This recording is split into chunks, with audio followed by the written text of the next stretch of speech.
left in disgrace, but a new, cruder Republican Party embraced him. We now continue our ongoing series exploring just how low Trump's Republican enablers can sink in their attempts to protect him from our nation's rule of law. Exhibit the whatever the Newt effing Gingrich. President Trump got 68.63% in West Virginia, 4.8% in Washington, D.C. Guess where Mueller has a grand jury? Guess how biased it will be? Newt Gingrich at Newt Gingrich, August 6, 2017. Now, let's all first take the necessary moment to just take this masterpiece of bizarre postmodernism in. Former House Speaker Newt Gingrich, not long ago a Republican presidential candidate himself, appears to be arguing that the whole notion of prosecuting allies of Donald Trump, sitting president, for crimes they are suspected of committing is tainted or invalid because the crimes are suspected of taking place in a location in which Donald Trump is not popular.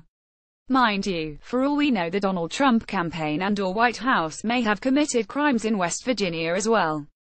If that is the case, Newt Gingrich can look forward to getting his wish. This is dumb even for Newt Gingrich, mind you, but is systematic of just how easily Trump's Republican allies can brush aside the entire notion of rule of law, whether it be the investigation of potential crimes, or, in this case, the long-standing mechanisms of prosecutors, if it so much as brushes sideways against the momentary needs of the party. Newt is not the primary proponent of this theory that honor falls to Fox News, which has rapidly transformed itself from a network ever shrieking about theoretical corruption in government to a state-allied defender of those corruptions. To hammer a key point home yet again, you can draw a line from Newt Gingrich and his own in-power attempts to twist the rule of law into a bludgeon to be used on his ideological enemies and the similarly cynical republicanism of this new Trump-led era. The party moved from the hard partisanship of Gingrich al. into increasingly vociferous denials that the opposition party had any legitimacy at all.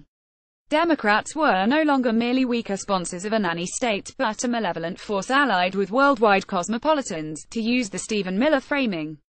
The Republican masters of that era would soon move on to spearhead the gerrymanders of a new era, blocking the opposition party from rule regardless of who got the majority of the votes, or retroactive law passing to strip authority from state officers or state cities that fell into opposition. Hence the obsessive conviction that surely the Clinton family had done something wrong, or perhaps 5 wrong things, or perhaps 50 wrong things, rapidly transferred itself to conspiracy theories about John Kerry's military service or a multitude of frothings about whether the nation's first non-white president was a secret Muslim, or a secret foreigner, or had ordered a United States military raid to subdue Texas.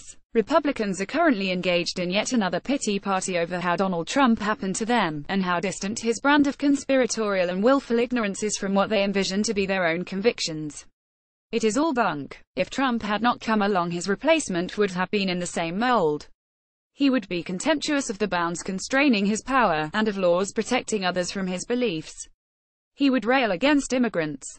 He would cite conspiracies gathered from the National Rifle Association or filtered from hate groups. He would condemn scientific findings that conflicted from the needs of favored businesses as a plot by international elites. And if his underlings committed a crime, the entire party and movement would rally to his aid.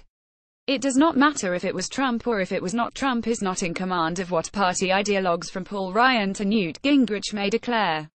Whatever arguments come from the mouth or thumbs of Newt Gingrich did that to himself.